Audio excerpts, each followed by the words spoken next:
Hey y'all, it's Dr. Know-It-All. I have got access to 12.3.4 full self-driving supervised, not beta.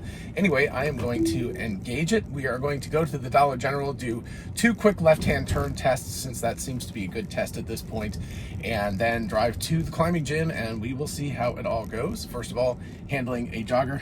Doesn't visualize her properly because it shows her walking instead of running, but whatever.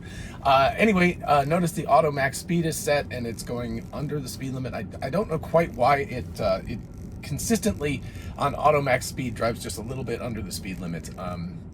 We are probably, I have not tried this yet, but probably going to notice that it is going to still assume 25 miles an hour when we get to the road out here. So we'll take a left out there, and then we will try the left-hand turn. It is blocked by several objects. I'm going to actually pause the recording and go out and take a picture of it, because I think it's worth showing exactly what you can see from the left-hand side and just make it a little bit clearer so that you can see why it's such a nasty left-hand turn that's in that situation. But anyway, gonna do that, and then assuming that all goes well, we will then drive to the climbing gym. I'm actually gonna be about an hour earlier because there's a coffee shop right next door, and I'm going to visit somebody there, just a friend, and I'm gonna actually be rather late because it's 11:45. I'm just noticing, and I'm supposed to be there by noon, and I will not be there by noon if I go do this tests and stuff first. So first, I would call this failure. It needs to stop at the line up here. There's clearly a white line. That stop sign is just indicating that that's where you're supposed to stop. It's being incredibly slow creeping here, so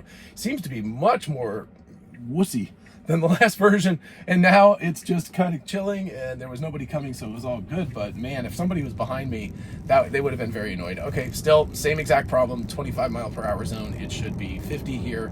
So notice that every once in a while it says apply some slight turning force. Does not require that I have my hands on the steering wheel anymore, so that's cool. So now it's 50. Still, at least in my experience with 12.3, it was only going about 47, 48. So yep, it looks like nothing has changed in that form at this point. So it's still being very conservative when you have the auto max speed set. It's not going up to the speed limit, and you know, again, it's Georgia. Everybody drives over the speed limit, so the speed limit here should be more like 55. So it's going about, 8 miles an hour below what you would commonly be driving on this road. So be that as it may, it's fine for a test, but it is not adequate for local driving. Just the culture.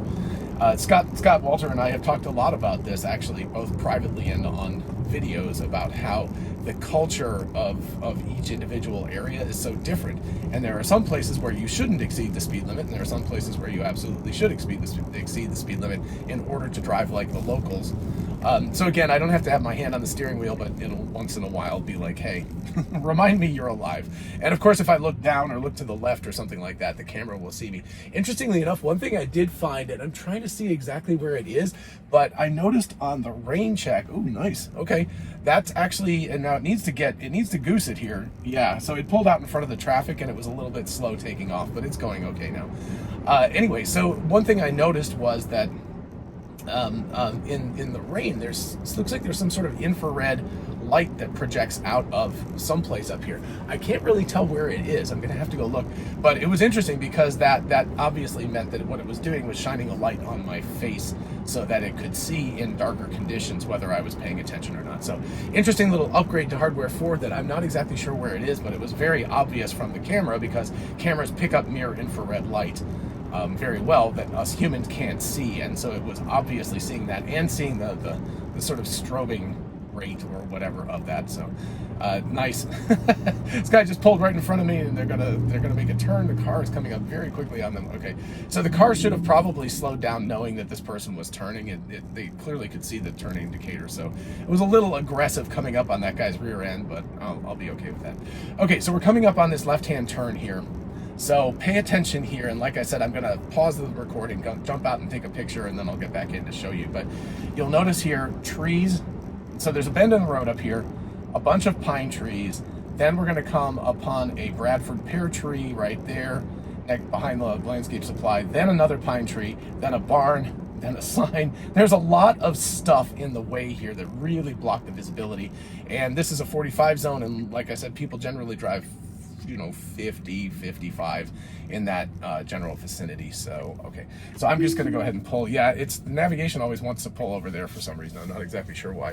That's a nav issue, not so much another issue. So, okay, I'm going to take a real quick pause, take a picture of what it looks like, and then I will be right back. See you in a second. All right, and we're back. Let's engage full self-driving. So I only have time, I actually don't have time to do this test at all, but I'm going to do it twice just to check it out. So we do have a Tacoma in front of us. This guy pulled out of the Dollar General parking lot before me. I have a picture that I'm going to post so you can see how kind of nasty this sign to the left is. I took the picture from, you can see the white line. That guy's like way up in front of that, so we'll see how far up we creep.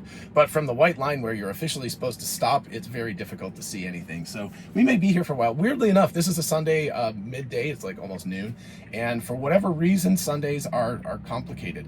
By the way, I had somebody tell me that I'm allowed to go into the suicide lane. That is incorrect information. They were assuming that what that is you can make a left, like that BMW over there. That BMW can make a left out of the suicide lane. I cannot go into the suicide lane legally. So notice that I've pulled up as far as the crosswalk here. So I've pulled up significantly further than the stop line, which is okay. I mean, for visibility, that's what I would do too. But we will see what happens here in terms of ability. It's weird.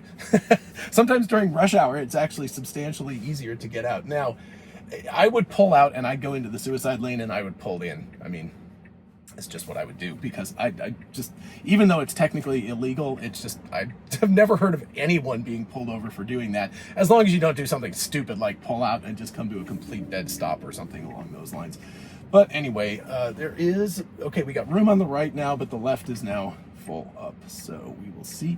At least the car is being rock solid. It is not moving. We have tons of room. So, okay, don't go. It looked like there was room and then there wasn't. So it should go now. It should go now. It should go now. It should go now. It should go now. Okay, so it's going, but it just doesn't have enough oomph. It really, like, you know, when you go in a circumstance like that, you know how you like push yourself back in the seat, like pretty much you hit it. You don't have to do like 100% throttle, but you should do something like 80%. You want to get out away from the danger area as fast as possible. So I'm still going to ding it on that. Okay, we're going to turn around in the Chevron station as per usual. So this is legal. This is what I'm talking about. You're allowed to do this turn. What you can't do is pull out, making a left turn, go into the suicide lane and stay there, and then like it's bizarre, because again, unless you like stay there for a really long time, how is somebody gonna like catch you for doing that? Because you have to pass through the suicide lane in order to get into the main lane. So you could just be like, look, I was just being lazy about pulling. Anyway, you know, when things are technically illegal versus realistically utilized, it comes down to like gray areas. So laws are really, really good at creating binary situations out of very gray area realities. And going into a suicide lane is a gray area reality. It's not a binary situation. So let's see. Oh, of course that truck wants to get in front of us. So, okay. So anyway, we will see here. All right. So I didn't think that guy was actually going to accelerate as fast as he did. So kind of weird, but anyway. So yeah, okay, let's pull over and we will check it out again. We will go for time number next to see how this works. This is interesting. There is a truck here, so I'm going to maybe put it in full self-driving, and I don't know if that guy's the one who is driving the truck, so we'll see. Anyway, so it should hopefully go around him. Okay, here we go. So let's make an attempt. So the car's thinking, it's thinking. Let's give it a little tap, and okay, there we go. I don't know. I had to give it a little tap with the accelerator, I guess, to tell it that it was indeed okay for it to go. So that was an interesting little extra edge case to throw in there. Just a random truck stopped on a small side street. So, okay, so note it's probably going to stop right where the line is here, and then it's going to creep up. And if we get lucky, there's nobody. Oh no, there's people coming from the left now, and there's people coming from the right. So it looks like the place that it wants to stop is kind of at the front edge of this. So, ooh, okay, it's pulling forward. It should just go. At this point, it can go and it should go. So, but now it can't because there is a ton of traffic coming from the left. So I'm kind of out into traffic, but it's not terrible. I mean, there's like kind of a line across here that indicates where the like the lane actually is, and the car's not out into that, but it's slightly uncomfortable. It's a situation where it's far enough out that it doesn't have a lot of room for making any more creeping. So we've got a ton of traffic coming from the left. So actually, as it turns out, we've got quite a bit of testing. Okay, so now nothing from the left. The right is, well, things from the left again. So it's kind of weird. I think that what's going on the weekends is that you don't get, because there's lights both directions, pretty far away, but there are lights. And I think what happens is when you have a lot of traffic, okay, so now it's really got to go because it's really pulled out. So I don't know why it's, okay, so a motorcycle is coming this direction. Great. Okay. Oh, goodness. Okay, so, all right, I definitely had to hit the accelerator there. So, interestingly enough, the car actually accelerated really fast when I tapped the accelerator, but that was bad. That was a fail. Because that motorcycle was turning right, but I don't think it knew it was turning right, and that guy was going across, and it would have been right out in front of him if that hadn't been the circumstance. So yeah, so this has still got work to do, guys, at Tesla. Again, I think I can't remember what the address is. It's either 4640 or 40, yeah, I think it's 4640 Atlanta Highway, but just look for the Dollar General on Atlanta Highway in Athens. And that has got to get worked on. Just like Chuck's left turn, that's inadequate. I haven't had a single time when I've been like, yeah, that was perfect.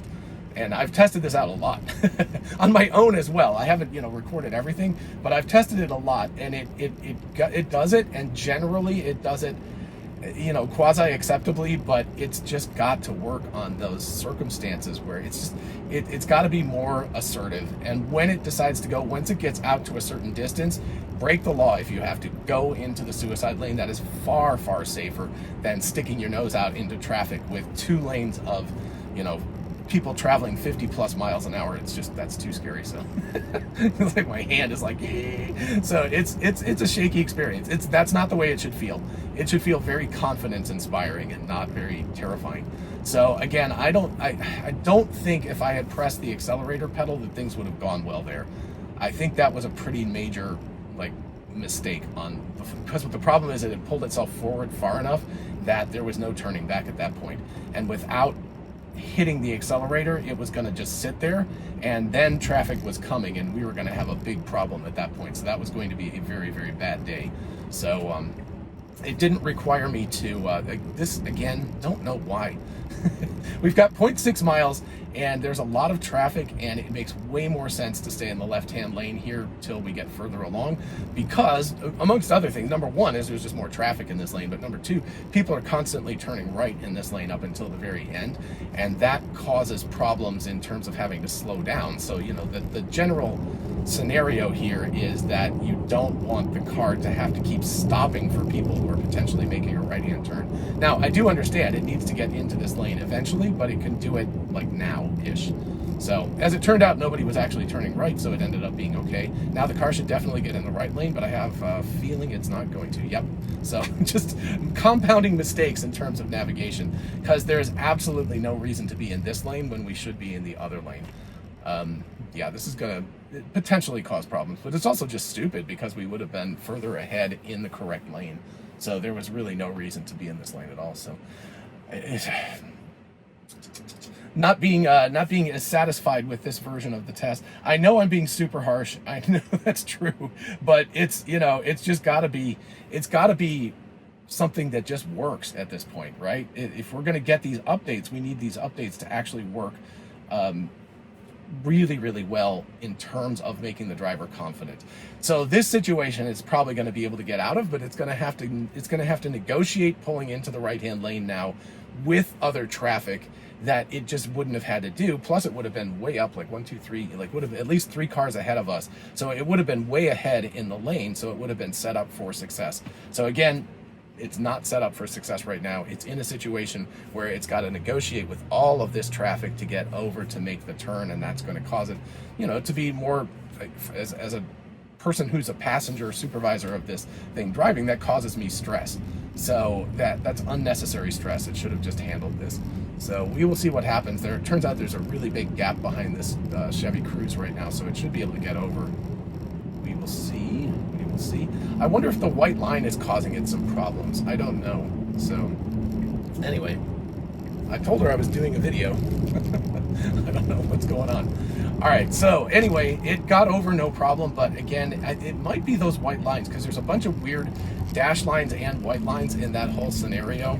And I think, sorry guys, I told her that I was doing this video. So anyway, so there's a bunch of dashed lines and straight lines, and it's just no way for the car's just got to ignore that.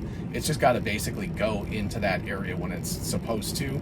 It's weird. I don't know why the paintings are so strange, because they should all be like dashed lines all the way up until the turn area, because that just is more natural. This, by the way, very good. Much better than it used to be. So I gotta give them kudos when they get kudos. So yeah, I think that part is excellent. And here we go. Ooh, is it gonna turn in or not? Okay, sorry. There was a car coming up behind us, and I know it wanted to get out, but it's let's see what it does. Okay, there we go. Nice. All right. So the car, you know, it got out when it needed to get out, and it actually negotiated with that vehicle as well. Looks like we're still on the 11 stack. At least my guess is when that you actually see a maximum speed that's listed, as opposed to just auto max speed, that's the old stack. So I expect the highway driving will remain pretty consistent with what it's been previously, which is fine. Slightly more robotic than the version 12 of the software, but it should work okay. So anyway, I probably will go ahead. Well, let's go ahead and walk through this little area here, because this is always interesting since we have a speed slowdown for a construction area. So it should drop down, but interestingly enough, sometimes when there's a lot of traffic, it won't drop down as much. So yeah, so it's dropped down to a reasonable speed. But sometimes when it's in a traffic flow where people are going 70 still, it will actually maintain that speed through the construction area, which is really cool. The interesting part at the end of this is that sometimes it doesn't see the resume, like the end construction sign, which resumes the faster 65 mile an hour speed limit. So it will be interesting to see how all that works. I'm not sure exactly what they're doing. It looks like they're putting in drainage, but I don't know if they're going to expand this bridge or just replace the bridge. It's pretty old, so maybe they just need to replace the bridge. I'm not exactly sure what they're doing here, but they're doing something.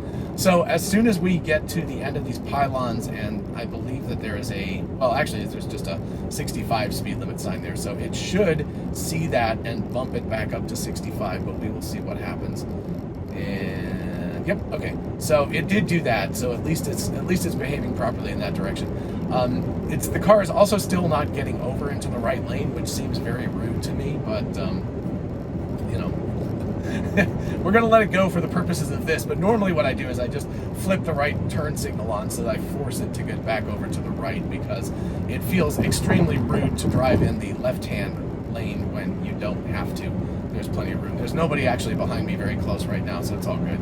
So anyway, we're all good on this front, and everything is working properly. And again, it doesn't seem to require my hands on the steering wheel at all times. Again, I will jiggle it once in a while when it requests that, but I don't have to do that consistently. So anyway, as soon as we get off, traditionally I have had an issue getting off the highway where it goes way too far into the exit lane and then goes back again. It's kind of an oscillating, right?